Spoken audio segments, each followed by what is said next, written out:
based on City Island, there's so much more to it than fried seafood, and I'm going to show you the history of it.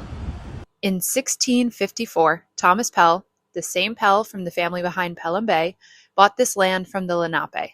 The Pells were very wealthy English settlers who just owned a chunk of the Bronx before it was even the Bronx. You can still see their house on the island today and the Pelham Cemetery. It seems like a nice place to rest for eternity. Under the ownership of the Pells, City Island stayed a pretty quiet fishing and oyster village until 1761, when a man named Benjamin Palmer came here with a vision. He wanted to turn it into the next big commercial port, naming it City Island to rival New York. Palmer mapped out the streets and convinced the British Crown to support him.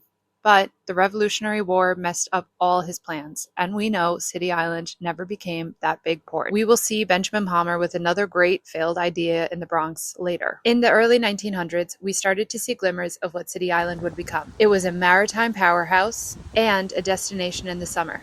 There were beaches, fishing piers, and even small beach hotels and inns that catered to families from Manhattan and the Bronx. The southern tip of the island had dance halls, restaurants, and clam bars. Before there was Fire Island or the Hamptons, the city had City Island. But as cars and highways made farther beaches more accessible and white flight happened in the city, City Island's vacation scene faded by the mid-century. But when you walk around the island, you can see the history in its architecture. There are homes here from the mid-19th century, early 20th century hotels that have now been constructed into multifamily homes, and newer buildings where historic restaurants once stood. These ones might be even more famous than their predecessors, some people claiming this is the best restaurant to go to.